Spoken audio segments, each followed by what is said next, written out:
할아버지, 이 돈으로 먼저 병원 가세요. 고맙네, 젊은이. 이름이 뭔가? 새벽 편의점 앞 비에 젖은 노인이 쓰러져 있었다. 아르바이트생 강민주는 망설임 없이 지갑을 꺼냈다. 잔액 32만 원. 이번 달 생활비 전부였다. 할아버지, 병원 가세요. 30만 원을 건네는 민준의 손이 떨렸다. 고맙네, 젊은이. 이름이 뭔가?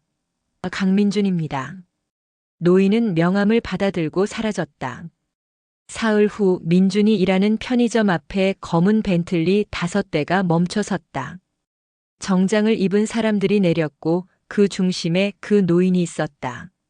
하지만 이번엔 남루한 옷이 아닌 맞춤 양복을 입고 있었다. 저 사람이 설마. 민준의 심장이 요동쳤다. 28살 강민준은 서울 변두리 고시원에서 산다. 3평 남짓한 방에는 낡은 책상과 이불이 전부다. 벽에는 공인회계사 합격. 이라는 목표가 붙어 있다. 그 옆에는 부모님 사진이 액자에 담겨 있었다. 5년 전 교통사고로 돌아가신 부모님. 민주는 매일 아침 그 사진에 인사를 했다. 아버지, 어머니, 오늘도 힘내겠습니다.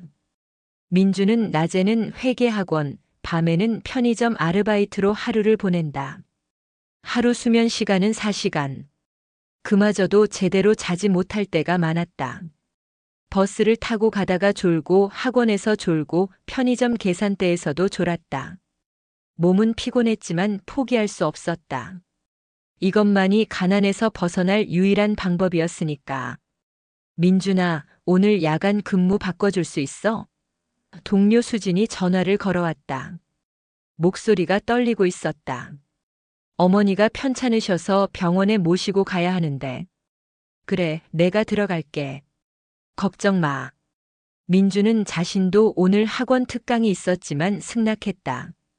세무회계 특강이었다. 놓치면 안 되는 수업이었지만 어쩔 수 없었다. 언제나 그랬다. 거절을 못하는 성격이었다. 부모님은 5년 전 교통사고로 돌아가셨다. 민준이 23살 때였다. 대학교 2학년이었다. 갑자기 찾아온 불행이었다. 주말에 부모님이 여행을 가셨다가 고속도로에서 교통사고를 당하셨다.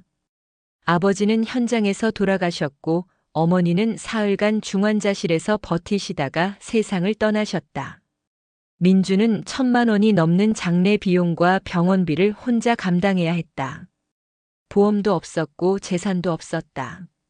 전세로 살던 집의 보증금으로 빚을 갚았다. 그리고 대학도 중퇴했다. 등록금을 낼 여유가 없었다.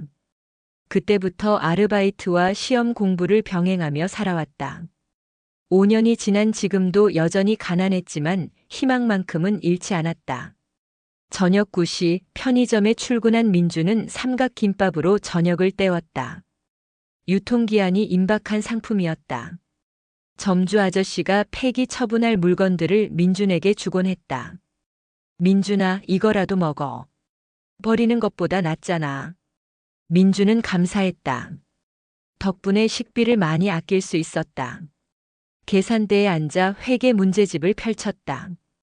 손님이 없는 시간을 활용해 공부하는 게 그의 일상이었다. 형광등 불빛 아래서 연습 문제를 풀었다. 재무회계, 원가회계, 세무회계. 외워야 할 것도 많고 이해해야 할 것도 많았다. 이번 시험은 꼭 붙어야 하는데 벌써 3번째 도전이었다. 학원비와 생활비를 벌고 공부 시간이 부족했다. 하지만 포기할 수 없었다. 이것만이 이 가난에서 벗어날 방법이었으니까. 새벽 2시쯤 편의점 문이 열렸다. 술 냄새를 풍기는 취객이 들어왔다. 소주 한 병. 비틀거리며 계산대로 왔다. 민주는 소주를 계산했다. 5,000원입니다. 카드 안 되는데? 이 새끼야. 취객이 갑자기 소리를 질렀다. 죄송합니다만 카드 단말기는 정상 작동하고 있습니다. 다시 해보시겠습니까? 민준이 정중히 말했다. 뭐야, 이 새끼가 말대꾸야? 너 나이가 몇인데 반말이야. 취객이 욕을 퍼붓기 시작했다. 민주는 참았다. 이런 일도 익숙했다. 새벽 시간에는 종종 이런 손님들이 왔다. 죄송합니다. 현금으로 결제하시겠습니까? 에이 씨발. 취객은 욕을 하며 편의점을 나갔다. 민주는 깊은 한숨을 쉬었다. 가슴이 답답했지만 참아야 했다. 이 일을 그만두면 생활비를 벌 수 없었으니까. 새벽 4시 드디어 교대 시간이었다. 야간 근무자가 들어왔다. 수고했어, 민준아. 네, 형. 내일 뵐게요. 민주는 편의점을 나서며 깊은 한숨을 쉬었다. 밖은 여전히 어두웠다. 비가 내리고 있었다. 우산이 없었지만 그냥 걸었다. 고시원까지는 10분 거리였다. 비를 맞으며 걸어도 괜찮았다. 그런데 편의점 옆 골목에서 신음소리가 들렸다. 민준이 걸음을 멈췄다. 다시 신음소리가 들렸다. 민주는 골목 안쪽으로 걸어갔다. 어두웠지만 희미한 가로등 불빛에 사람의 형체가 보였다. 70대쯤 되어 보이는 노인이 쓰러져 있었다. 옷은 비에 흠뻑 젖어 있었고 얼굴은 창백했다. 할아버지, 괜찮으세요? 민준이 노인을 흔들었다. 노인이 희미하게 눈을 떴다. 젊은이, 할아버지 어디 다치셨어요?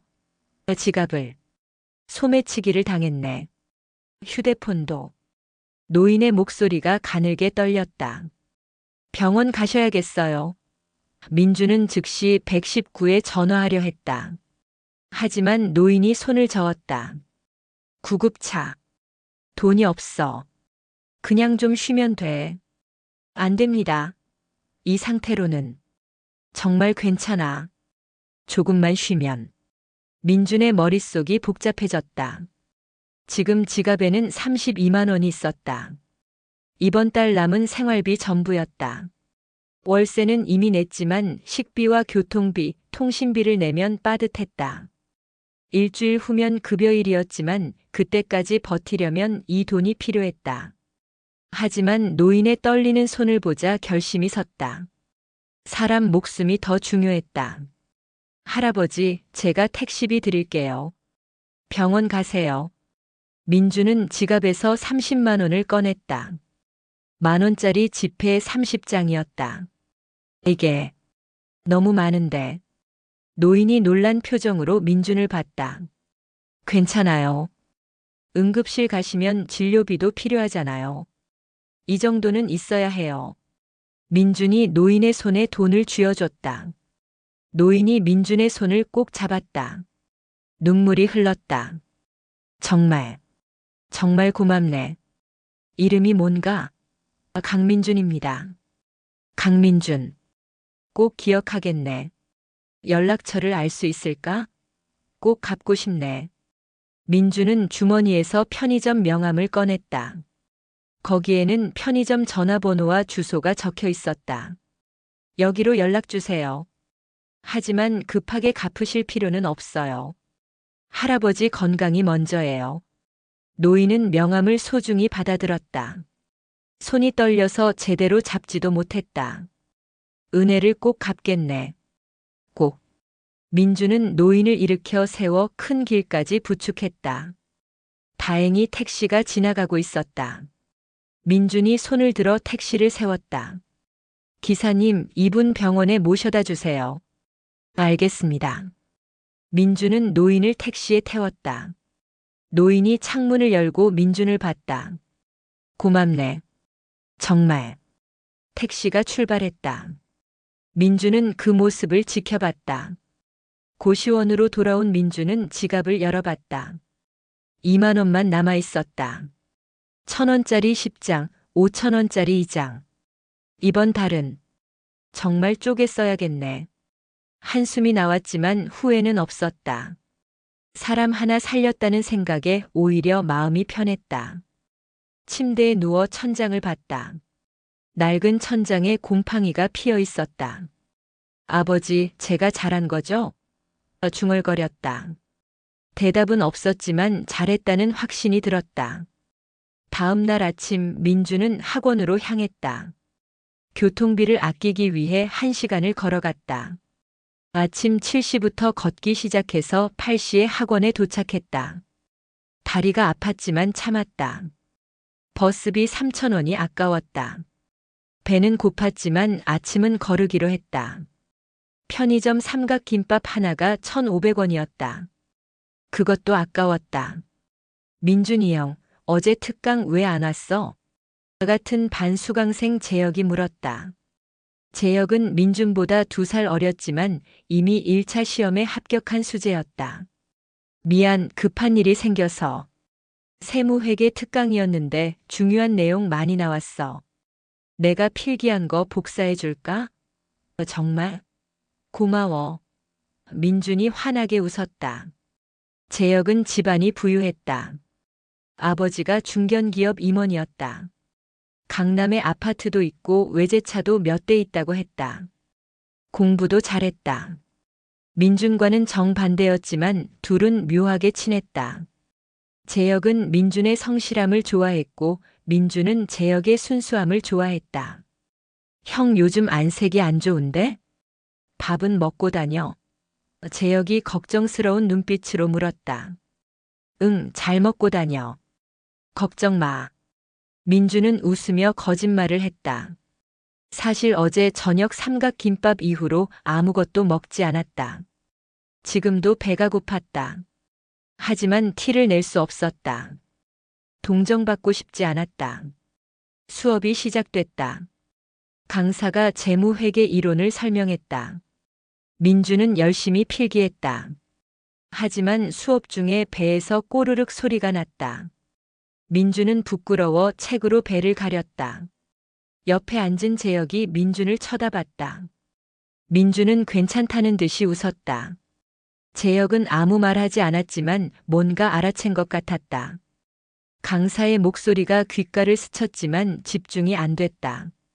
머릿속은 온통 돈 걱정뿐이었다. 2만 원으로 일주일을 버텨야 해. 하루에 사용할 수 있는 돈은 3,000원도 안 돼. 어떻게 하지?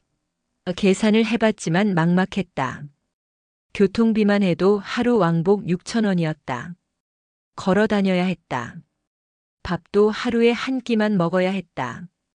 수업이 끝나고 쉬는 시간 재혁이 민준을 불렀다. 형, 같이 점심 먹자. 아, 나 오늘 점심 약속 있어서. 거짓말. 형 돈 없지? 재혁이 직설적으로 물었다. 민주는 얼굴이 빨개졌다. 아니야, 진짜 약속 있어. 형, 우리 친구잖아. 솔직하게 말해. 재혁의 눈빛이 진지했다. 민주는 한참을 망설이다가 고개를 끄덕였다. 응. 요즘 좀 힘들어. 얼마나 힘든데? 지금 남은 돈이 2만 원이야. 일주일을 버텨야 해. 재혁의 얼굴이 굳어졌다. 2만 원? 일주일을? 응. 괜찮아. 나 원래 적게 먹거든. 민준이 억지로 웃었다. 형, 내가 빌려줄까? 아니야, 괜찮아. 나 곧 급여 나와. 하지만, 진짜 괜찮아. 걱정 마. 민주는 재혁의 제안을 거절했다. 자존심 때문이었다. 이미 충분히 초라했다. 더 이상 동정받고 싶지 않았다. 수업이 끝나고 민주는 편의점으로 출근했다. 오늘부터 주간 근무였다. 오후 2시부터 밤 11시까지 일해야 했다. 점주 아저씨가 민준을 불렀다. 민준아, 미안한데 말이야. 점주의 표정이 어두웠다. 네, 말씀하세요. 이번 달 급여를 조금 늦게 줘도 될까? 요즘 매출이 안 좋아서 돈이 좀 빠듯하거든. 민준의 가슴이 철렁 내려앉았다. 급여일은 이틀 후였다.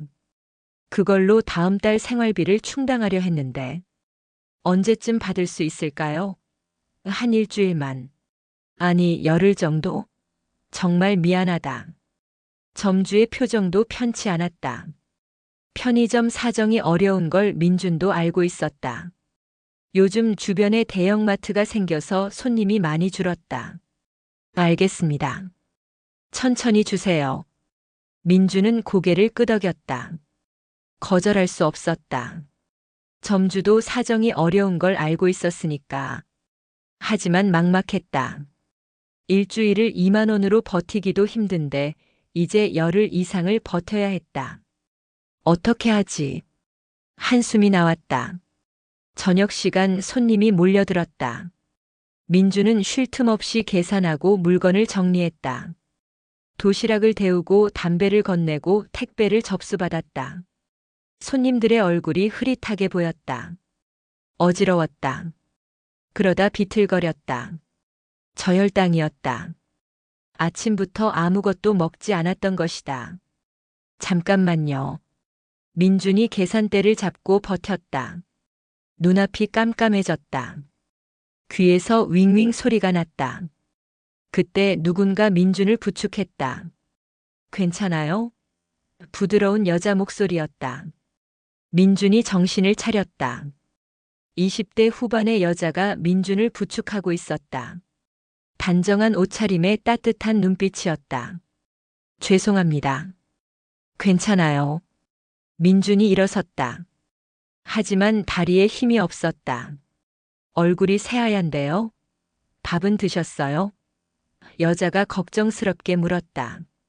네, 먹었어요. 그냥 좀 피곤해서 그래요. 또 거짓말이었다. 앉아 계세요. 제가 물 가져올게요. 여자가 편의점 냉장고에서 생수를 가져왔다. 뚜껑을 열어 민준에게 건넸다. 민준은 물을 마셨다. 조금 정신이 들었다. 감사합니다. 많이 좋아졌어요. 다행이네요. 그런데 정말 밥 드셨어요? 저혈당 증상 같은데. 여자는 간호사인 듯 했다. 의학 용어를 정확히 알고 있었다. 아, 사실 오늘 아침부터 못 먹었어요. 민준이 솔직하게 말했다. 여자는 편의점 도시락 하나를 집어 계산대에 올렸다. 이거 드세요. 제가 살게요. 아니에요, 괜찮습니다. 민준이 손을 저었다. 제발 받으세요. 안 그러면 제가 마음이 안 편해요. 쓰러지신 것 같은데 그냥 갈 수가 없잖아요. 여자가 단호하게 말했다. 하지만 받으세요. 제 마음이에요. 민주는 결국 도시락을 받았다. 정말 감사합니다. 꼭 갚을게요. 연락처 알려주시면. 갚지 않으셔도 돼요. 그냥 제 마음이에요. 힘든 사람 도와주고 싶었거든요. 여자는 미소를 지으며 편의점을 나갔다. 나가기 전에 명찰이 보였다. 서유진 마이너스 한빛병원 간호사라고 적혀 있었다. 민주는 도시락을 받아들고 한참을 멍하니 서 있었다. 눈물이 났다. 세상에는 아직 따뜻한 사람들이 있었다. 어제 노인을 도운 것도 오늘 낯선 사람에게 도움을 받은 것도 모두 연결되어 있는 것 같았다. 선한 일을 하면 복이 온다더니 정말 그런가 봐. 민주는 도시락을 먹으며 눈물을 닦았다. 밤 11시 교대 시간이 됐다. 민주는 편의점을 나서며 하늘을 올려다봤다. 별이 반짝이고 있었다. 조금만 더 버티자. 시험만 붙으면 모든 게 나아질 거야. 스스로를 다독이며 고시원으로 향했다. 다음 날도 그 다음 날도 민주는 걸어서 학원에 다녔다. 점심은 거르고 저녁은 편의점 폐기 도시락으로 때웠다. 몸은 힘들었지만 마음만은 단단했다. 언젠가는 이 터널을 벗어날 수 있을 거라 믿었다. 사흘째 되는 날 저녁 편의점에 손님이 별로 없었다. 민주는 계산대에 앉아 회계 문제를 풀고 있었다. 원가 계산 문제였다. 복잡한 공식을 적용해서 풀어야 했다. 민주는 연필로 계산을 하며 집중했다. 그때 편의점 문이 열렸다. 정장을 입은 남자가 들어왔다. 고급 양복이었다. 뒤따라 또 한 명, 두 명. 모두 5명이었다. 모두 같은 스타일의 검은 양복을 입고 있었다.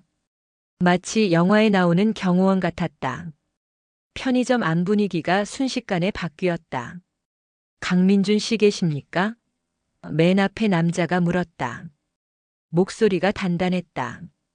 40대 초반쯤 되어 보였다. 네, 저인데요. 민준이 일어섰다. 가슴이 두근거렸다. 무슨 일이지? 혹시 내가 뭘 잘못했나? 불안한 마음이 들었다. 밖에 모실 분이 계십니다. 잠깐 나와주시겠습니까? 누구신데요? 직접 뵙시면 아실 겁니다. 민주는 점주를 봤다. 점주도 놀란 표정이었다. 민준아, 괜찮겠어? 네, 다녀올게요. 민주는 불안한 마음으로 밖으로 나갔다. 편의점 앞에 검은색 벤틀리 5대가 줄지어 서 있었다. 주변 사람들이 수군거리며 쳐다봤다. 저게 뭐야? 영화 촬영하나? 대박. 민준의 다리가 떨렸다. 이게 무슨 일이지? 그중 가운데 차의 문이 열렸다. 그리고 한 노인이 내렸다. 민준의 눈이 커졌다. 사흘 전 비에 젖어 쓰러져 있던 그 노인이었다. 하지만 지금은 완전히 달랐다. 고급 양복을 입고 자세도 꼿꼿했다. 위엄이 넘쳤다. 강민준 씨, 다시 만나서 반갑습니다. 노인이 환하게 웃었다. 할아버지, 어떻게? 민준은 말을 잇지 못했다. 주변 상황이 너무 압도적이었다. 벤틀리 5대 정장을 입은 사람들, 그리고 변모한 노인. 꿈을 꾸는 것 같았다. 노인은 정중하게 인사했다. 허리를 90도로 숙였다. 제대로 인사를 못 드렸네요. 저는 한국그룹 명예회장 박진수입니다. 한국그룹. 민준도 아는 이름이었다. 국내 10대 재벌 중 하나였다. 건설, 유통, 금융까지 손대지 않은 분야가 없었다. 뉴스에서 자주 보던 그 그룹이었다. 그리고 그 그룹의 창업주가 바로 눈앞의 노인이었다. 그럼 그때 일부러 그러신 건가요? 민준이 떨리는 목소리로 물었다. 아니요, 정말 소매치기를 당했습니다. 지갑도 휴대폰도 시계도 모두 잃었죠. 경호원들과도 떨어져서 연락할 방법이 없었어요. 박진수가 말했다. 우연히 산책을 나갔다가 소매치기를 당한 겁니다. 그날 당신이 아니었다면 정말 큰일 날 뻔했습니다. 제가 한 건 별거 아닌데요. 민준이 고개를 떨궜다. 아닙니다. 30만 원이 당신에게 어떤 의미인지 알고 있습니다. 박진수가 서류 봉투를 꺼냈다. 며칠간 당신에 대해 알아봤습니다. 부모님을 일찍 여의고 대학도 중퇴하고 혼자 생계를 꾸리며 공부하고 있더군요. 정말 대단합니다. 민주는 얼굴이 빨개졌다. 조사를 당했다는 게 불편했지만 동시에 부끄러웠다. 자신의 초라한 삶이 모두 드러난 것 같았다. 그건 별거 아닙니다. 부끄러워할 필요 없습니다. 오히려 존경스럽습니다. 요즘 젊은이들 중에 당신 같은 사람 찾기 어렵습니다. 박진수는 봉투를 민준에게 건넸다. 30만 원에 대한 감사의 표시입니다. 받아주시겠습니까? 민준이 봉투를 열어보니 수표가 들어있었다. 금액을 확인하는 순간 민준의 손이 떨렸다. 3천만 원이었다. 이건 너무 많습니다. 민준이 손을 저었다. 아닙니다. 당신의 선의는 돈으로 환산할 수 없습니다. 이건 제 진심입니다. 정말 받을 수 없어요. 저는 그냥 당연한 일을 했을 뿐이에요. 사람이 쓰러져 있으면 도와야죠. 민준이 봉투를 돌려주려 했다. 하지만 박진수는 받지 않았다. 강민준 씨, 요즘 세상에 당연한 선의를 베푸는 사람이 얼마나 될까요? 대부분은 외면합니다. 특히 자신이 어려울 때는 더더욱 그렇죠. 하지만 당신은 전 재산이나 다름없는 돈을 낯선 노인에게 건넸습니다. 그게 얼마나 큰 용기입니까? 저라면 못했을 겁니다. 박진수의 눈빛이 진지했다. 그래도 이건. 그럼 이렇게 합시다. 이건 빌려드리는 겁니다. 나중에 성공하면 갚으세요. 그럼 부담 없으시겠죠? 민주는 망설였다. 3천만 원이면 당장의 모든 문제가 해결됐다. 학원비도 생활비도 시험 준비도 걱정 없었다. 고시원이 아닌 제대로 된 집에서 살 수도 있었다. 하지만 받아도 되는 걸까? 이렇게 큰 돈을? 고민하지 마세요. 당신이 받을 자격이 있습니다. 그리고 이건 제게도 의미 있는 일입니다. 선의에 보답할 수 있어서 기쁩니다. 감사합니다. 꼭 갚겠습니다. 민준이 떨리는 손으로 봉투를 받았다. 눈물이 날 것 같았다. 박진수가 만족스럽게 웃었다. 그리고 하나 더 제안이 있습니다. 네. 우리 그룹 재무팀에서 일해보지 않겠습니까? 공인회계사 준비 중이라고 들었는데 일하면서 공부하면 어떨까요? 민준의 심장이 뛰었다. 한국그룹 재무팀이라면 최고의 경력이었다. 그곳에서 일한다는 것만으로도 이력서가 빛났다. 하지만 저는 아직 자격증도 없고 학력도 괜찮습니다. 인턴으로 시작하세요. 일하면서 공부할 수 있게 배려하겠습니다. 급여도 충분히 드리고 학원비도 회사에서 지원해 드리겠습니다. 꿈만 같았다. 며칠 전까지만 해도 2만 원으로 일주일을 버텨야 했는데 지금은 3천만 원과 대기업 입사 제안을 받고 있었다. 정말 제가 해도 될까요? 실력도 부족하고. 당신이라면 충분합니다. 어려운 상황에서도 타인을 도울 줄 아는 사람, 그런 사람이 우리 회사에 필요합니다. 실력은 키우면 됩니다. 하지만 인성은 쉽게 바뀌지 않죠.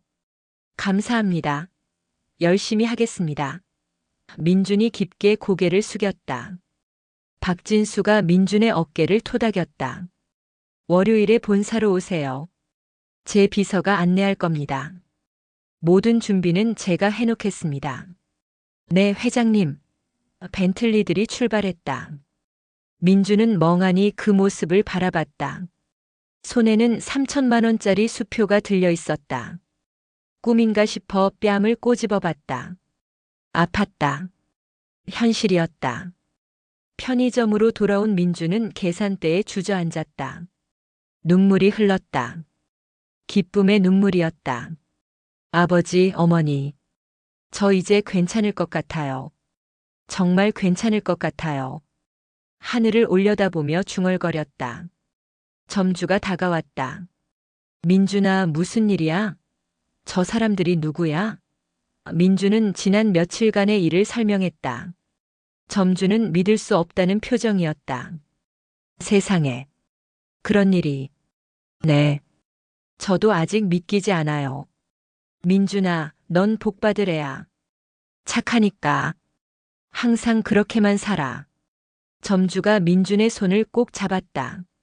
그날 밤 민준은 점주에게 사직서를 냈다. 갑자기 왜? 무슨 일 있어? 좋은 기회가 생겼어요. 대기업에 취직하게 됐어요. 정말? 축하한다. 근데 갑자기 어떻게? 점주는 기뻐하면서도 아쉬워했다. 민준이 같은 직원 다시 구하기 힘들 텐데. 고시원으로 돌아온 민주는 수표를 물끄러미 바라봤다. 3천만 원. 평생 모아도 만들기 어려운 돈이었다. 하지만 이상하게 마음 한편이 불안했다. 내가 정말 이걸 받을 자격이 있을까? 그냥 운이 좋았던 건 아닐까? 의구심이 들었다. 하지만 곧 고개를 저었다. 아니야. 회장님이 내 인성을 보고 준 거야. 앞으로 더 열심히 살아서 보답해야지. 그렇게 다짐하며 잠자리에 들었다. 월요일 아침 민주는 한국그룹 본사 앞에 섰다. 63층 높이의 유리 건물이 하늘을 찌를 듯 솟아 있었다. 건물 외벽은 온통 유리로 되어 있었고 햇빛에 반짝이고 있었다. 입구에는 한국그룹 로고가 크게 새겨져 있었다. 민주는 한참 동안 건물을 올려다봤다. 저 안에서 일하게 되다니. 믿기지 않았다. 로비로 들어서자 대리석 바닥이 반짝였다. 천장은 5층 높이로 뻥 뚫려 있었고 거대한 샹들리에가 걸려 있었다. 로비 한가운데에는 분수대가 있었고 벽면에는 한국그룹의 역사를 보여주는 사진들이 걸려 있었다. 민준의 낡은 운동화와 대조적이었다. 주변 사람들은 모두 고급 구두를 신고 있었다.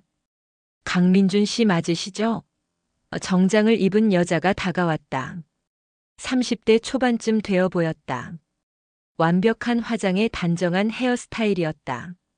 네, 맞습니다. 저는 박 회장님 비서 김지현입니다. 따라오세요. 민주는 김지현을 따라 엘리베이터에 올랐다. 엘리베이터 안도 대리석으로 장식되어 있었다. 거울처럼 반짝였다. 30층 재무팀이 있는 곳이었다. 엘리베이터 문이 열리자 넓은 사무실이 펼쳐졌다. 수십 명의 직원들이 컴퓨터 앞에 앉아 일하고 있었다. 모두 단정한 정장 차림이었다. 남자들은 네이비나 회색 정장, 여자들은 깔끔한 블라우스와 스커트를 입고 있었다. 민주는 자신의 평범한 옷차림이 부끄러웠다. 어제 마트에서 산 흰 셔츠와 검은 바지였다. 재무팀장님, 박 회장님께서 말씀하신 신입 인턴입니다. 김지현이 한 남자에게 민준을 소개했다. 40대 중반쯤 되어 보이는 남자가 민준을 위아래로 훑어봤다. 표정이 썩 좋지 않았다. 눈빛이 차가웠다. 강민준이라고 합니다. 잘 부탁드립니다. 민준이 깊게 고개를 숙였다. 최동욱 재무팀장이야. 근데 학력이 어떻게 되지? 최동욱이 팔짱을 끼고 물었다. 대학 중퇴입니다. 하지만 공인회계사 준비 중입니다. 중퇴. 최동욱의 눈빛이 차갑게 식었다. 요즘 대학 중퇴자도 봤나 보네. 김지연이 나섰다. 회장님께서 특별히 챙겨달라고 하셨습니다. 실력이 검증된 분이라고 하셨어요. 알겠습니다. 자리 안내해 주세요. 최동욱은 시큰둥하게 대답하고 돌아섰다. 민주는 불안감을 느꼈다. 환영받지 못한다는 걸 직감했다. 자리는 구석진 곳이었다. 창문도 없고 복사기와 정수기 옆이었다. 복사기가 돌아갈 때마다 소음이 컸다. 민주는 가방을 내려놓고 주변을 둘러봤다. 다른 직원들의 자리는 넓고 깨끗했다. 책상 위에는 모니터 2대씩 놓여 있었다. 하지만 민준의 자리에는 낡은 모니터 하나만 있었다. 다른 직원들이 수군거리는 소리가 들렸다. 저 사람이 회장님 인맥으로 들어온 애래. 학력도 대학 중퇴라던데? 요즘은 이런 식으로도 들어오나 봐. 우리는 경쟁률 몇백 대 1 뚫고 들어왔는데. 실력은 있으려나? 민주는 침을 삼켰다. 처음부터 편견의 시선을 받고 있었다. 하지만 포기할 수 없었다. 열심히 해서 인정받자. 스스로 다짐했다. 첫 업무는 단순한 서류 정리였다. 영수증을 분류하고 데이터를 엑셀에 입력하는 일이었다. 민주는 꼼꼼하게 했다. 실수 하나 없이 완벽하게 처리했다. 날짜별로 정리하고 항목별로 분류하고 금액을 정확히 입력했다. 그런데 점심시간이 됐을 때 아무도 민준을 부르지 않았다. 점심은 어디서 먹나요? 민준이 옆자리 직원에게 물었다. 20대 후반의 남자 직원이었다. 아, 구내식당 있어요. 알아서 가세요. 차갑게 대답하고는 동료들과 함께 나갔다. 민준만 혼자 남았다. 민준은 한참을 앉아 있다가 구내식당을 찾아갔다. 구내식당은 10층에 있었다. 넓고 깨끗했다. 뷔페식으로 운영되고 있었다. 민준은 식판을 들고 음식을 담았다. 밥, 국, 반찬. 오랜만에 제대로 된 식사였다. 사람들이 그룹을 지어 앉아 있었다. 민준은 혼자 구석 자리에 앉았다. 밥을 먹는데 옆 테이블에서 대화가 들렸다. 그 인턴 회장님이 길에서 주워왔다더라. 헐, 진짜? 무슨 드라마도 아니고. 돈 빌려줬다가 보답받았대. 그래서 회사에 넣어준 거래. 실력도 없을 텐데 우리가 다 커버해줘야 하는 거 아냐? 진짜 짜증나네. 우리는 얼마나 힘들게 들어왔는데. 민주는 밥맛이 없었다. 숟가락을 내려놓고 식당을 나왔다. 화장실로 가서 찬물로 세수를 했다. 거울 속 자신이 초라해 보였다. 괜찮아. 시간이 지나면 인정받을 수 있어. 실력으로 보여주면 돼. 스스로를 위로하며 사무실로 돌아왔다. 오후에도 단순 업무만 주어졌다. 복사, 파일 정리, 커피 심부름. 인턴이라지만 거의 잡무만 시켰다. 민준 씨, 이거 복사 50부 해주세요. 민준 씨, 회의실 커피 준비해 주세요. 민준 씨, 이 서류 창고에 갖다 놓고 오세요. 저녁 6시 정규 퇴근 시간이었다. 하지만 아무도 자리에서 일어나지 않았다. 민준도 눈치를 보며 앉아 있었다. 7시, 8시, 9시. 밤 9시가 넘어서야 사람들이 하나둘 퇴근하기 시작했다. 한국 그룹은 야근 문화가 심했다. 퇴근하는 사람을 눈치 주는 분위기였다. 강민준 씨, 이 서류 내일까지 정리해 놓으세요. 최동욱이 두꺼운 파일을 던지듯 책상에 올려놓았다. 시계를 보니 밤 10시였다. 네, 알겠습니다. 민준이 파일을 펼쳐보니 수백 장이었다. 6개월치 거래 내역을 항목별, 날짜별로 정리해야 했다. 밤을 새워야 할 양이었다. 민주는 밤을 새워 일했다. 새벽 2시 겨우 절반을 정리했다. 눈꺼풀이 무거웠다. 하지만 포기할 수 없었다. 커피를 마시며 버텼다. 편의점에서 일할 때보다 더 힘들었다. 새벽 5시 드디어 모든 서류를 정리했다. 완벽했다. 실수 하나 없었다. 책상에 엎드려 잠시 눈을 붙였다. 강민준 씨. 누군가 어깨를 흔들었다. 놀라 일어나니 최동욱이 서 있었다. 얼굴이 붉어져 있었다. 화가 난 표정이었다. 지금 몇 시인지 알아요? 9시예요.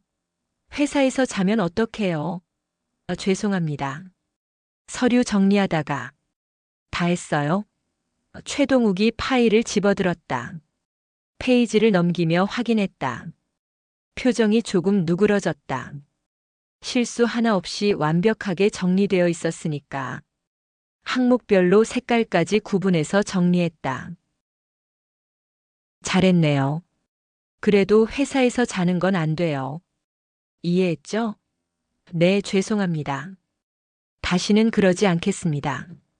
민준이 고개를 숙였다. 한 달이 지났다. 민준은 누구보다 일찍 출근하고 늦게 퇴근했다. 아침 7시에 출근해서 밤 11시에 퇴근했다. 주말에도 나와서 일했다. 실수 없이 완벽하게 업무를 처리했다. 조금씩 분위기가 바뀌기 시작했다. 저 친구 성실하긴 하네. 일 처리도 깔끔하던데? 생각보다 괜찮은 것 같아. 어느 금요일 오후 민주는 재무 데이터를 정리하고 있었다. 최동욱 팀장이 맡긴 일이었다. 지난 6개월간의 거래 내역을 분석하는 작업이었다. 엑셀 파일에 수천 개의 데이터가 있었다. 민주는 하나하나 꼼꼼히 확인했다. 그런데 이상한 점을 발견했다. 특정 거래처로 매달 거액이 빠져나가고 있었는데 품위서가 없었다. 회계 원칙상 있을 수 없는 일이었다. 모든 지출에는 품위서가 필요했다. 특히 거액의 경우는 더더욱 그랬다. 하지만 이 거래는 품위서가 전혀 없었다. 이상한데. 민주는 더 자세히 들여다봤다.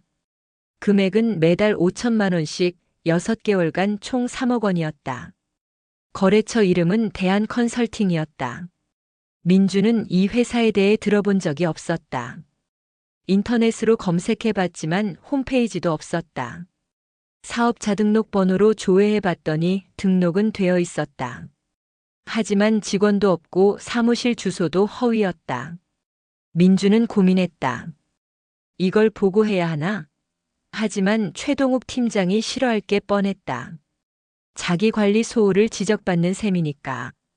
하지만 회계 원칙은 중요했다. 3억 원이라는 큰 돈이 빠져나가고 있었다. 이건 단순한 실수가 아닐 수도 있었다. 팀장님, 잠깐 여쭤봐도 될까요? 민준이 최동욱에게 다가갔다. 최동욱은 서류를 보고 있었다. 뭐가요?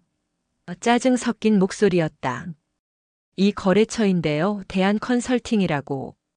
품위서가 없는데 계속 돈이 나가고 있어서요. 민준이 엑셀 파일을 보여줬다. 순간 최동욱의 표정이 굳어졌다. 눈빛이 날카로워졌다. 그건 회장님 직접 지시 사항이에요. 신경 쓰지 마세요. 하지만 회계 처리가 제대로 안 되어 있어서 감사에 걸릴 수 있습니다. 품위서라도 만들어야 하지 않을까요? 됐어요. 그냥 넘어가세요.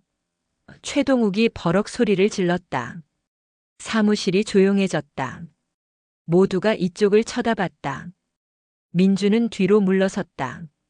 뭔가 잘못됐다는 느낌이 들었다. 회장님 직접 지시라면 품위서가 있어야 정상이었다. 그런데 왜 없을까? 그리고 왜 최동욱 팀장은 저렇게 민감하게 반응할까? 혹시 횡령? 아니면 비자금? 민준의 머릿속이 복잡해졌다. 고민 끝에 민준은 결심했다. 박진수 회장에게 직접 보고하기로. 이건 단순히 넘어갈 일이 아니었다. 3억 원이라는 큰 돈이 빠져나가고 있었고 회계 처리도 제대로 안 되어 있었다. 회장실로 가는 발걸음이 무거웠다. 팀장을 건너뛰고 회장에게 직접 보고한다는 게 부담스러웠다. 하지만 옳은 일이라고 생각했다. 비서실을 거쳐 회장실 문을 두드렸다. 들어오세요. 박진수는 책상에 앉아 서류를 보고 있었다. 민준을 보더니 환하게 웃었다. 민준 씨. 어떻게 지내요? 회사 생활은 괜찮아요? 네, 회장님. 잘 지내고 있습니다. 다행이네요. 그런데 무슨 일로 왔어요? 회장님, 보고 드릴 게 있습니다. 민준은 발견한 내용을 설명했다. 대한컨설팅으로 빠져나간 3억 원, 품위서 부재, 유령회사 정황까지. 박진수의 표정이 점점 어두워졌다. 미간에 주름이 잡혔다. 대한컨설팅이라. 박진수가 중얼거렸다. 혹시 아시는 곳인가요? 아니. 처음 듣는 이름이네요. 우리 그룹 거래처 중에 그런 회사는 없는데. 그럼 횡령의 가능성이 있지 않을까요? 민준이 조심스럽게 말했다. 박진수가 인터폰을 눌렀다. 감사실장 지금 당장 들어오세요. 그리고 법무팀장도. 잠시 후 두 사람이 회장실로 들어왔다. 박진수가 민준에게 다시 설명하라고 했다. 민준은 발견한 내용을 다시 설명했다. 감사실장과 법무팀장의 표정이 심각해졌다. 즉시 조사하겠습니다. 감사실장이 말했다. 좋아요. 철저히 조사하세요. 그리고 민준 씨. 박진수가 민준을 봤다. 잘 보고해줬어요. 고마워요. 제가 한 건 당연한 일입니다. 회사 생활 힘들지 않아요? 최동욱 팀장이 좀 까다롭다던데. 박진수가 걱정스럽게 물었다. 괜찮습니다. 많이 배우고 있습니다. 민준은 웃으며 대답했다. 하지만 속으로는 불안했다. 이 일이 알려지면 팀 내 분위기가 더 안 좋아질 게 뻔했다. 회장실을 나온 민준은 한숨을 쉬었다. 내가 잘한 걸까? 확신이 서지 않았다. 다음 날 월요일 회사 분위기가 이상했다. 직원들이 민준을 쳐다보는 눈빛이 차가웠다. 최동욱은 아예 눈도 마주치지 않았다. 점심시간 화장실에 가는데 두 직원이 대화하는 소리가 들렸다. 강민준 때문에 팀장님이 감사받으신대. 진짜? 그냥 회장님 심부름꾼인 줄 알았는데 스파이였네. 조심해야겠어. 뭘 보고할지 모르잖아. 진짜 최악이다. 팀워크도 없는 놈. 민준의 가슴이 철렁 내려앉았다. 자신이 스파이로 찍혔다. 선의로 한 보고가 독이 된 것이다. 사무실로 돌아오니 자리에 쪽지가 놓여 있었다. 고자질쟁이는 꺼져. 누가 썼는지 알 수 없었다. 하지만 분명한 건 자신을 환영하지 않는다는 것이었다. 눈물이 날 것 같았다. 하지만 참았다. 울면 더 무시당할 것 같았다. 내가 잘못한 건 아니야. 회계 원칙을 지킨 거야. 회사를 위한 일이었어. 스스로를 다독였다. 하지만 마음은 편치 않았다. 혼자라는 게 외로웠다. 한 달이 지났지만 분위기는 나아지지 않았다. 오히려 더 악화됐다. 민준에게 주는 업무도 줄었다. 아예 투명인간 취급이었다. 점심시간에도 회식에도 부르지 않았다. 커피 타임에도 민준만 빼고 갔다. 완전히 따돌림을 당하고 있었다. 이 상태로는 안 되겠어. 민준은 고민 끝에 사표를 쓰기로 했다. 더 이상 버티기 힘들었다. 회사에 남아있어도 발전할 수 없을 것 같았다. 매일 혼자 밥 먹고 혼자 일하고 혼자 퇴근하는 게 너무 외로웠다. 사표를 들고 인사팀으로 향했다. 그런데 그때 복도에서 누군가와 부딪혔다. 서류가 바닥에 흩어졌다. 아, 죄송합니다. 민준이 허겁지겁 서류를 주었다. 괜찮아요. 부드러운 여자 목소리였다. 고개를 들어보니 익숙한 얼굴이었다. 서유진 씨? 강민준 씨. 한 달 전 편의점에서 도시락을 사준 그 간호사였다. 여기서 뭐 하세요? 민준이 놀라서 물었다. 아, 저 여기 다녀요. 한국그룹 의료재단 한빛병원 간호사예요. 본사에 서류 제출하러 왔어요. 그렇군요. 반갑습니다. 민준이 환하게 웃었다. 그때 도시락 정말 고마웠어요. 별 말씀을요. 근데 표정이 안 좋으신데 무슨 일 있으세요? 유진이 걱정스럽게 물었다. 민준은 망설이다가 털어놨다. 회사 생활이 힘든 것, 동료들의 따돌림, 사표를 쓰려던 것까지 모든 걸 말했다. 유진은 조용히 들어주었다. 중간에 끼어들지도 않고 판단하지도 않고 그냥 들어줬다. 민준 씨, 제 생각에는 그만두지 않는 게 좋을 것 같아요. 유진이 조심스럽게 말했다. 왜요? 이 상태로 계속 다니는 건 너무 힘들어요. 민준 씨는 잘못한 게 없잖아요. 오히려 옳은 일을 했어요. 그런데 그걸로 도망가면 후회할 거예요. 유진의 눈빛이 진지했다. 저도 비슷한 경험이 있어요. 병원에서 의료사고를 목격하고 보고했다가 따돌림 당한 적이 있어요. 선배 간호사가 약을 잘못 투여하는 걸 봤거든요. 환자 생명이 위험할 수 있어서 보고했죠. 그랬더니 선배 간호사는 징계받고 저는 고자질쟁이가 됐어요. 그때 어떻게 하셨어요? 민준이 물었다. 버텼어요. 외롭고 힘들었지만 버텼어요.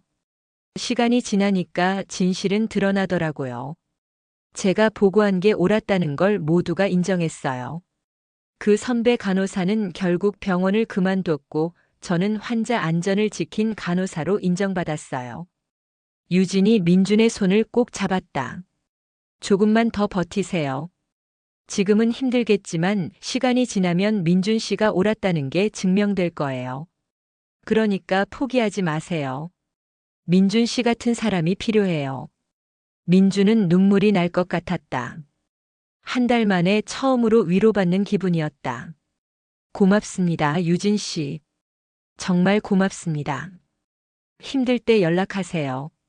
제가 응원할게요. 유진이 명함을 건넸다. 거기에는 휴대폰 번호가 적혀 있었다. 전화 주세요. 밥이라도 같이 먹어요. 혼자 있으면 더 우울해지잖아요. 민주는 사표를 찢었다. 조금 더 버티기로 했다. 유진의 말이 맞았다. 지금 도망가면 평생 후회할 것 같았다.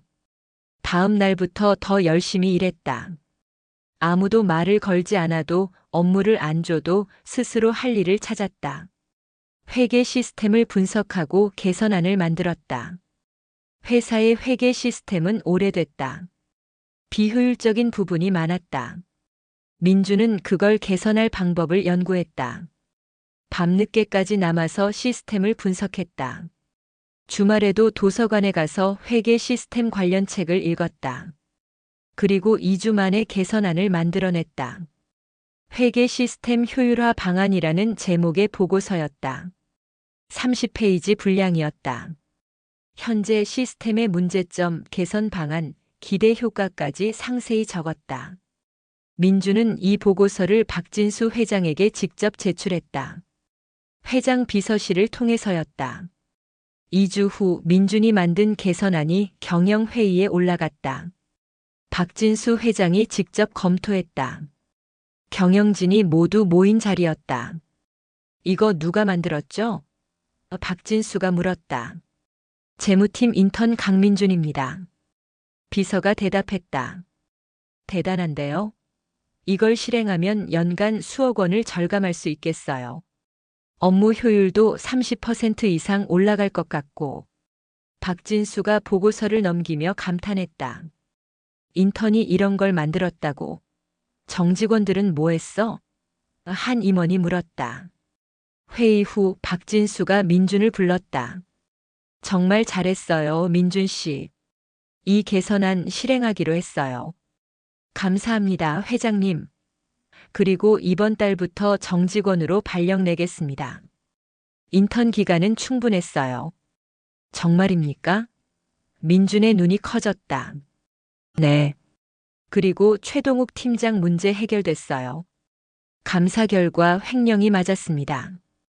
대한컨설팅은 최동욱이 만든 페이퍼 컴퍼니였어요. 3억 원을 빼돌렸더군요. 그렇군요. 민준 씨가 아니었다면 더 큰 피해가 났을 겁니다. 정말 고마워요. 박진수가 계속 말했다. 그리고 재무팀장도 새로 임명하겠습니다. 한지영이라고 외국계 회계법인 출신이에요. 실력도 좋고 공정한 사람이에요. 민준 씨가 일하기 좋은 환경을 만들어 줄게요. 감사합니다, 회장님. 민준이 깊게 고개를 숙였다. 새 팀장 한지영은 40대 초반의 여성이었다. 카리스마가 있었지만 따뜻했다. 첫 팀 회의에서 한지영이 말했다. 저는 실력으로만 평가합니다. 학벌도 인맥도 관심 없어요. 일 잘하는 사람이 인정받는 팀을 만들 거예요. 그리고 강민준 씨 환영합니다. 좋은 개선안 만들어줘서 고마워요. 분위기가 조금씩 바뀌기 시작했다. 한지영은 민준의 능력을 인정했다. 중요한 프로젝트를 맡겼다. 분기 결산 보고서 작성이었다. 민준은 완벽하게 해냈다. 동료들도 하나둘 인정하기 시작했다. 민준 씨, 저번에 오해했어요. 미안해요. 한 동료가 먼저 사과했다. 괜찮아요. 저도 서툴렀어요. 아니에요. 민준 씨가 옳았어요. 최동욱 팀장이 정말 횡령하고 있었잖아요. 우리가 편견을 가졌던 거죠. 점심시간 드디어 동료들이 민준을 불렀다. 민준 씨, 같이 밥 먹어요. 네, 좋아요. 처음으로 다 같이 식사를 했다. 웃으며 이야기를 나눴다. 농담도 주고받았다.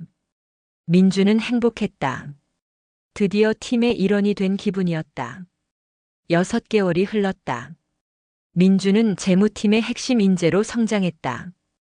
공인회계사 시험도 합격했다. 회사는 축하금으로 500만 원을 줬다. 급여도 인상됐다. 월급이 400만 원이 됐다.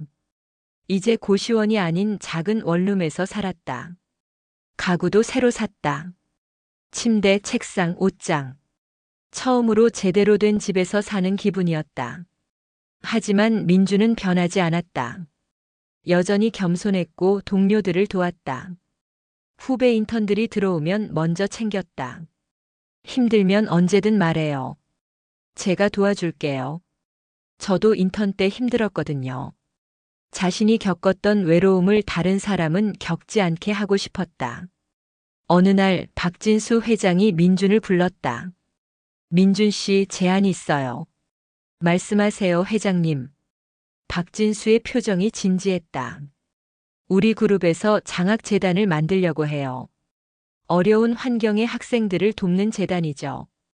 민준 씨 같은 학생들을 돕고 싶어요. 좋은 일이시네요. 민준이 고개를 끄덕였다.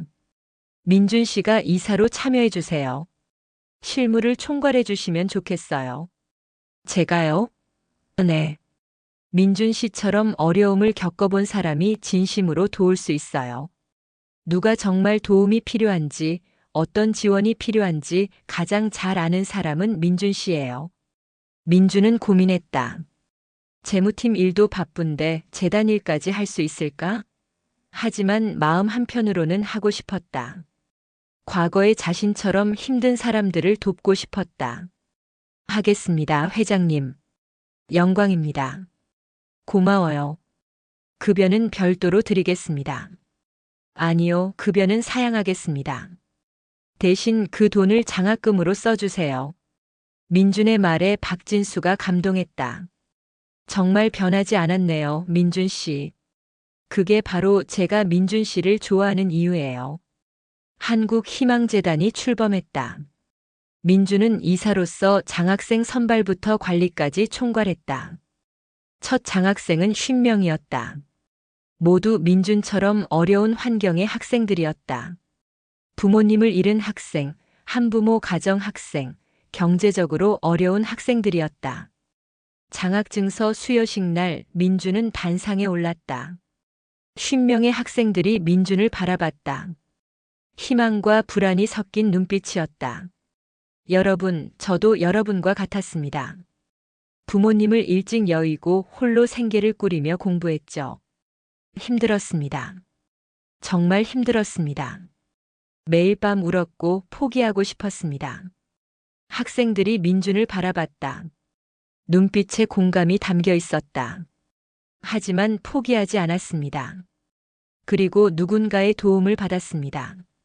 낯선 분들의 작은 선의가 제 인생을 바꿨어요. 편의점에서 도시락을 사준 간호사님 30만 원으로 제 인생을 바꿔준 박진수 회장님, 힘들 때 응원해준 친구들. 그분들 덕분에 지금의 제가 있습니다. 이제 제가 도울 차례입니다. 여러분이 꿈을 이루도록 돕겠습니다. 학비, 생활비 모든 걸 지원하겠습니다. 그리고 나중에 여러분도 다른 사람을 도와주세요. 그렇게 선의는 순환합니다. 그게 진정한 성공입니다. 박수가 터져 나왔다. 학생들이 눈물을 흘렸다. 일어서서 박수를 쳤다. 수여식이 끝나고 한 학생이 민준에게 다가왔다. 고등학교 3학년 남학생이었다. 저, 질문해도 될까요? 그럼요, 뭐든지 물어보세요. 어떻게 그렇게 착한 마음을 유지하셨어요? 저는 힘들 때마다 세상이 원망스러웠거든요. 왜 나만 이렇게 힘들까? 왜 나만 부모님이 안 계실까? 그런 생각 많이 했어요. 민주는 잠시 생각했다. 그 학생의 눈빛에서 과거의 자신을 봤다. 저도 똑같이 생각했어요. 원망 많이 했죠. 하지만 깨달았어요. 원망은 나를 더 힘들게 만들 뿐이라는 걸. 세상을 바꿀 수는 없지만 내 마음은 바꿀 수 있더라고요. 어떻게 바꾸셨어요? 감사하는 마음을 가지려 노력했어요. 작은 것에도 감사하려고 했죠. 오늘 밥을 먹을 수 있어서, 공부할 수 있어서, 건강해서, 날씨가 좋아서. 감사할 게 참 많더라고요. 그렇게 생각하니까 마음이 편해지더라고요. 학생이 고개를 끄덕였다. 고맙습니다. 명심할게요. 그리고 힘들 때는 혼자 견디지 말고 도움을 청하세요. 저한테 연락해도 되고 주변 사람들한테 말해도 되고요. 혼자가 아니라는 걸 기억하세요. 민준이 명함을 건넸다. 학생은 명함을 꼭 쥐고 돌아갔다. 그날 저녁 민준은 부모님 산소를 찾았다. 오랜만에 방문이었다. 이제는 좋은 곳으로 이장했다. 전망 좋은 언덕 위였다. 묘비 앞에 꽃을 놓고 절을 했다. 아버지, 어머니, 저 이제 괜찮아요. 아니, 괜찮은 정도가 아니라 정말 잘 지내고 있어요. 좋은 회사에 다니고 좋은 사람들 만나고 좋은 일도 하고 있어요. 장학재단 이사가 됐어요. 50명의 학생들을 돕고 있어요. 과거에 저처럼 힘든 학생들이요. 민준의 목소리가 떨렸다. 아버지께서 가르쳐 주신 대로 살고 있어요. 정직하게 남을 도우며 살라고 하셨잖아요. 그렇게 살려고 노력하고 있어요. 바람이 불었다. 나뭇잎이 흔들렸다. 마치 부모님이 대답하는 것 같았다. 보고 싶어요. 많이. 민준의 눈에서 눈물이 흘렀다. 하지만 슬픈 눈물은 아니었다. 그리움의 눈물이었다. 감사의 눈물이었다. 아버지, 어머니 사랑해요. 하늘에서 편히 쉬세요. 집으로 돌아오는 길 민주는 유진에게 전화를 걸었다. 요즘 자주 연락하는 사이가 됐다. 한 달에 한두 번은 만나서 밥을 먹었다. 유진 씨, 저녁 먹었어요? 아니요, 이제 퇴근했어요. 같이 저녁 먹을래요? 오늘 기분이 좋아서 제가 살게요. 좋아요. 어디서 만날까요? 둘은 조용한 한식당에서 만났다. 식사를 하며 이런저런 이야기를 나눴다. 재단 이야기, 병원 이야기, 일상 이야기. 민준 씨, 요즘 정말 행복해 보여요. 유진이 미소 지으며 말했다. 네, 정말 행복해요. 유진 씨 덕분이기도 하고요. 제가 뭘 했다고요? 힘들 때 응원해 줬잖아요. 사표 쓰려고 할 때 붙잡아 줬잖아요. 그게 큰 힘이 됐어요. 유진의 얼굴이 붉어졌다. 저도 민준 씨 만나서 좋아요. 항상 긍정적이고 따뜻하고 같이 있으면 기분이 좋아져요. 유진 씨도요. 저한테 유진 씨는 정말 특별한 사람이에요. 두 사람의 눈빛이 마주쳤다. 공기가 따뜻해졌다. 민준 씨, 유진 씨 혹시 민준이 말하려는데 휴대폰이 울렸다. 박진수 회장이었다. 회장님 무슨 일이세요? 민준 씨 급한 일이 생겼어요. 지금 병원에 올 수 있어요? 민준과 유진은 급히 한빛병원으로 향했다. 응급실에 박진수 회장이 누워 있었다. 얼굴이 창백했다. 산소 마스크를 쓰고 있었다. 회장님, 민준이 달려갔다. 괜찮아요. 그냥 어지러워서. 박진수가 힘없이 말했다. 담당 의사가 설명했다. 과로로 인한 일시적 저혈압입니다. 큰 문제는 없지만 무리하지 마시라고 했습니다. 요즘 너무 일을 많이 하신 것 같아요. 나이도 있으시니 건강 관리 좀 하셔야 합니다. 다행이다. 민준이 안도의 한숨을 쉬었다. 박진수가 민준의 손을 잡았다. 민준 씨 미안해요. 괜히 놀라게 해서. 무슨 말씀을요? 건강이 제일 중요하죠. 회장님이 아프시면 안 돼요. 나이가 드니까 몸이 예전 같지 않네요. 70이 넘으니까 힘드네요. 회장님 좀 쉬세요. 일은 제가 도와드릴게요. 재단 일도 제가 잘할게요. 고마워요, 민준 씨. 당신이 있어서 든든해요. 정말 고마워요. 박진수가 눈을 감았다. 곧 잠이 들었다. 민준은 복도로 나왔다. 유진이 기다리고 있었다. 회장님 괜찮으세요? 네, 다행히 큰 문제는 없대요. 과로래요. 다행이다. 민준 씨도 많이 놀랐죠? 네, 정말. 심장이 떨어지는 줄 알았어요. 유진이 민준의 손을 꼭 잡았다. 저도 놀랐어요. 민준 씨가 걱정돼서. 고마워요, 유진 씨. 같이 와줘서. 두 사람은 잠시 말없이 손을 잡고 있었다. 복도를 오가는 사람들도 눈에 들어오지 않았다. 다음 날 박진수는 퇴원했다. 민준이 모셔다 드렸다. 차 안에서 박진수가 말했다. 민준 씨, 어젯밤 꿈을 꿨어요. 무슨 꿈이요? 9개월 전 그날 밤 꿈이요. 비 맞으며 골목에 쓰러져 있었는데 당신이 나타났죠. 천사처럼. 박진수의 목소리가 떨렸다. 회장님, 그때 정말 막막했어요. 나이 70이 넘어서 길바닥에 쓰러져 있으니 이게 내 인생의 끝인가 싶었죠. 평생 성공했다고 생각했는데 결국 이렇게 쓸쓸하게 끝나는구나 싶었어요. 그런 생각 마세요, 회장님. 그런데 당신이 나타나서 도와줬어요. 전 재산이나 다름없는 30만 원을 낯선 노인에게 건넸죠. 그게 얼마나 큰 용기인지 알아요? 저는 그냥, 아니에요. 요즘 세상에 그런 사람 없어요. 특히 자신이 어려울 때는 더더욱 그렇죠. 박진수가 민준을 바라봤다. 당신 덕분에 깨달았어요. 내가 가진 재산으로 뭘 해야 하는지. 진짜 성공이 뭔지. 돈을 많이 버는 게 성공이 아니라 그 돈으로 남을 돕는 게 성공이더라고요. 그래서 재단을 만들었어요. 회장님, 고마워요, 민준 씨. 당신이 내 인생을 바꿨어요.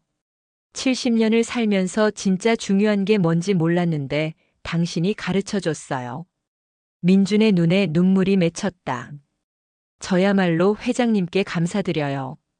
제 인생을 바꿔주셨잖아요. 회장님 아니었으면 저는 아직도 편의점에서 아르바이트하고 있었을 거예요. 우리 서로 인생을 바꿔준 거죠. 그게 선의의 순환이에요. 두 사람은 웃으며 악수를 나눴다. 한 달 후 민준은 승진했다. 재무팀 차장이 됐다. 겨우 입사 1년 만이었다. 이례적인 승진이었다. 그리고 재단 상임이사도 겸직하게 됐다. 급여가 크게 올랐다. 이제 여유가 생겼다. 민준은 첫 월급으로 부모님 묘를 이장했다. 더 좋은 곳으로, 전망 좋은 곳으로. 서울이 한눈에 내려다 보이는 언덕이었다. 묘비도 새로 세웠다. 검은 대리석으로 만든 고급 묘비였다. 사랑하는 아버지 강대현, 어머니 이미숙, 영면하소서. 아들 민준 올림. 이장식 날 민준은 혼자가 아니었다. 유진이 함께 왔다. 민준 씨 부모님께 인사드려야죠. 고마워요, 유진 씨. 두 사람은 나란히 절을 했다. 아버지, 어머니, 저 좋은 사람 만났어요. 소개해 드릴게요. 서유진이라고 간호사예요. 정말 좋은 분이에요. 민준이 유진의 손을 잡았다. 유진이 얼굴을 붉혔다. 안녕하세요. 서유진입니다. 민준 씨 잘 부탁드립니다. 유진도 정중하게 인사했다. 그날 저녁 민준은 유진에게 고백했다. 부모님 산소에서 내려오는 길 조용한 공원 벤치에 앉아서. 유진 씨, 유진 씨 좋아해요. 처음 만났을 때부터 좋아했어요. 편의점에서 도시락 사주셨을 때 그때부터요. 민준 씨, 사귀어 주시겠어요? 유진의 눈에 눈물이 맺혔다. 민준 씨, 저도 좋아해요.